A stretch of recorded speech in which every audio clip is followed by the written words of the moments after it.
Now, the attacks against Vice President Kamala Harris have been rolling in since she announced her intent to replace President Biden as the Democratic presidential nominee. This happened, of course, as you know, over the weekend. Now, some of the attacks have been on Kamala Harris, the politician. Others have been personal digs. And ABC 7 News anchor and race and social justice reporter Julian Glover is here now with a look at the attacks against Vice President Harris and why some are more personal, and it's really interesting to explore. His story is new at 6, Julie. Hey there, Dan. Yeah, while there are certainly valid criticisms of the vice president on her career, worldview, policies, even people saying she covered up President Biden's declining stamina, many of these attacks are steeped in misogynoir. It's a term that speaks to the unique mix of misogyny and racism faced by black women and are an attempt to other the vice president, of course, starting with her name. Borders are Kamala Harris and send her back to California.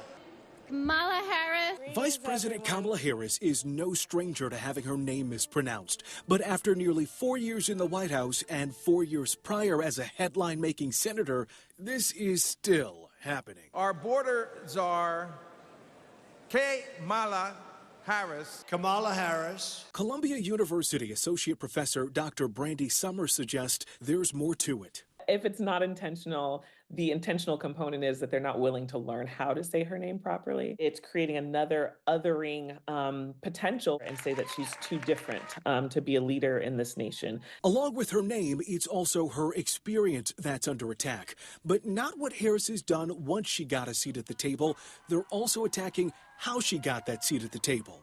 100%. She was a DEI hire. He said he was going to hire. Tim Burchett of Tennessee calling the vice president a DEI hire, a callback to diversity, equity, and inclusion, and the expanded role that effort played in the aftermath of the police killing of George Floyd. And so to call her a DEI hire, it's as if she would only have this role because of this emphasis on race and inclusion that undermines whatever experience she's had. And now the Democratic Party is calling on Vice President Harris to use that political experience to do something never done before in history, mount a successful bid for the White House in just 4 months.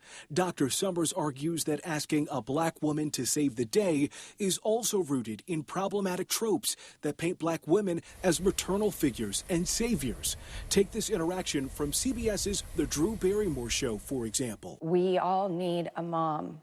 I've been thinking that we really all need a tremendous hug in the world right now. We need you to be Mamala of the country. Black women are expected to be the ones to not only save individual households, but also kind of this national household. It becomes one of those things that's exhausting. Now, these attacks on Harris's identity are an extension of the culture wars we've seen waged in the country over the last few years. She's faced these attacks, these criticisms during her time as San Francisco District Attorney, as Attorney General of California, as California Senator, and of course as Vice President. And these attacks certainly don't look to be dying down as she mounts her fight for the White House. Dan? Okay, Julian, thanks very much. So, where does Kamala Harris get her name from? Julian looked into that as part of our ABC 7 Originals documentary, Kamala Harris, To Be the First. It's available to stream on demand on the ABC 7 Bay Area app.